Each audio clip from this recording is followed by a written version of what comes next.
You see what happens when politics turns on you? Because your parents maybe weren't turned on to politics either? Suppose I had a quiz show.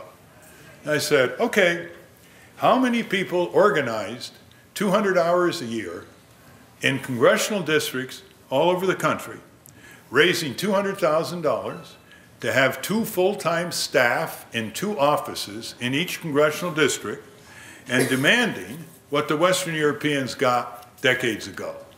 Full Medicare, living wage. Millions of workers are making $6.55 an hour, which the federal minimum wage just gone to. I know it's a little higher here in the state of California, unless you're a government employee in the next few weeks.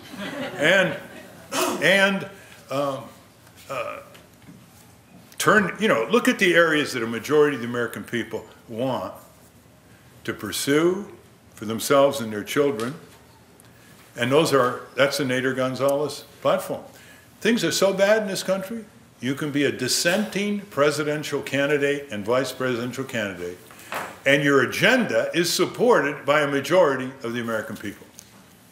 That's how bad things are in this country. Because usually dissenters start out with a minority viewpoint.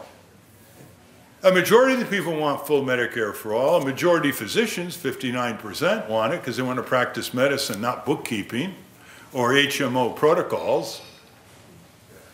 A massive majority of the people think if you work full-time, you should have enough money to provide for the bare necessities for your family. If the minimum wage was adjusted for inflation since 1968 by Congress, which has adjusted its own salary, cost of living index, it would be $10 an hour. It's $6.55. It is nowhere near what it was in 1968, when the productivity per worker was half of what it is today. The economy has doubled. The CEOs are making out like bandits. When I was a kid, the Fortune 300 CEOs made about 12 to 14% times the entry-level wage in their company. It's now 400 to 500 times. The top 1% of the richest people in this country have financial wealth equivalent to the bottom 95%. It's the greatest wealth disparity in the Western world. And you know what? The consequences of that are not just ideological. Consequences are that more people die when they're poor, more people get sick when they're poor, more people have to work in dangerous jobs when they're poor, more people can't object to injustice when they're poor because they don't have their organizations, they don't have their trade unions. 9% of the workers in the corporate sector are now unionized, the lowest in 65 years, and the lowest in the Western world. So a lot of these things you all know.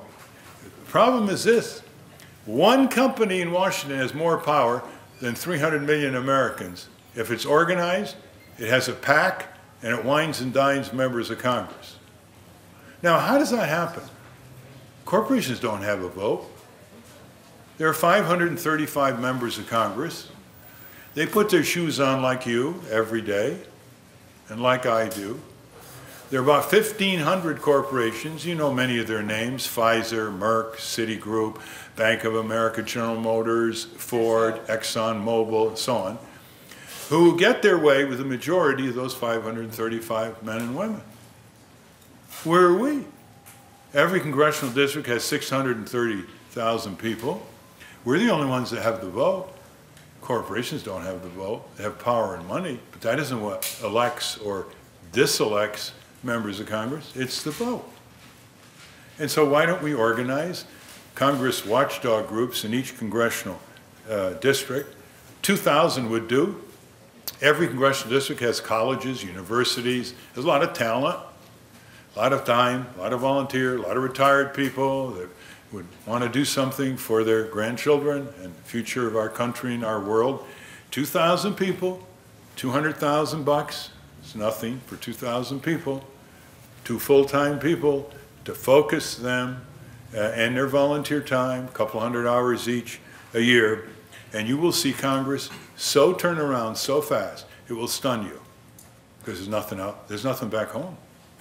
There's the auto dealers, there's the insurance agents, you know, they're all organized, NRA's organized, pro-Israeli military approach. The Palestinians are organized, gay lesbians are organized, NRAs organized, but the main general interest of this country, healthcare, living wage, cutting the bloated military budget, getting rid of corporate subsidies for stadiums while clinics and schools and libraries crumble for lack of repair, the misuse of the tax system, which disrespects the taxpayer, is grotesquely perforated with special privileges for corporations and the super rich. Here in California, if you restored the tax on the rich to what it was a number of years ago, a lot of that deficit would dissipate. Peter Camejo made that very clear in the debates a few years ago. There isn't anything out there. And that's a huge source of optimism. You know why? Because there's nowhere to go but up. There's nowhere to go but up. It's all plus, the more we organize. That's what we're going to try to do in '09. Obviously, we can't do it without lots of help.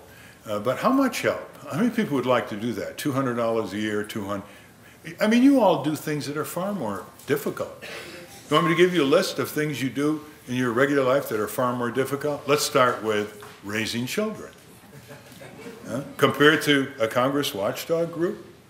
How about rescuing children from the streets?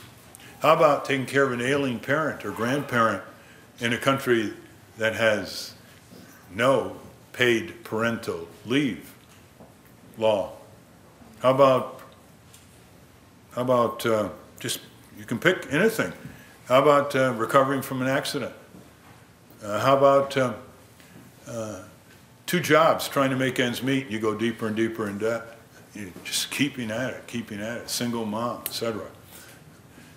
What the problem is, that we do far more difficult things and we get through it.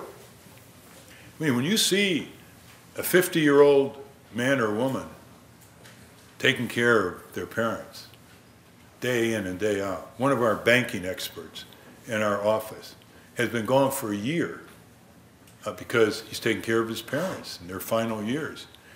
That is so much more difficult than making sure a Congress watchdog group reshaping this country through the most powerful branch of government. You turn Congress around, 535 men and women, you turn the executive branch.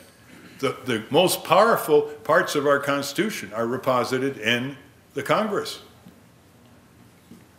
And we don't grow up asking or having the question, how much civic action does it take to win?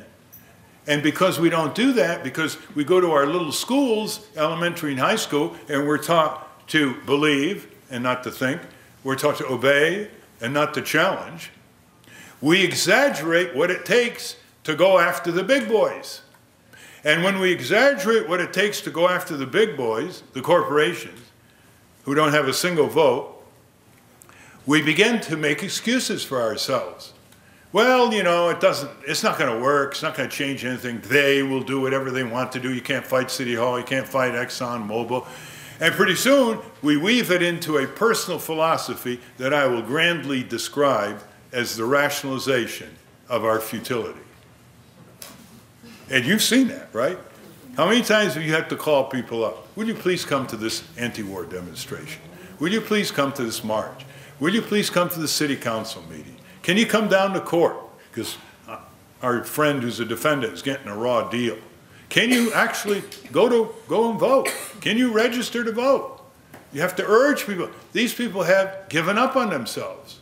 And the educational system, instead of having civic skill courses starting in the elementary school, where students connect classroom with community, the community becomes the lab, like a physics or chemistry lab does for physics and chemistry, where year after year, people's self-confidence build up. School is a way to keep kids off the street, teach them how to memorize, regurgitate, and vegetate, and teach them how to obey and how to realize that they don't have power and they better obey the man. They better obey the machine. And so increasingly, year after year, the country is being taken from us. Our government is being taken from us. Our future is being taken from us. And these giant corporations that were born in the USA and rose to power and profit on the backs of American workers. And when they get in trouble, they go to Washington and get bailed out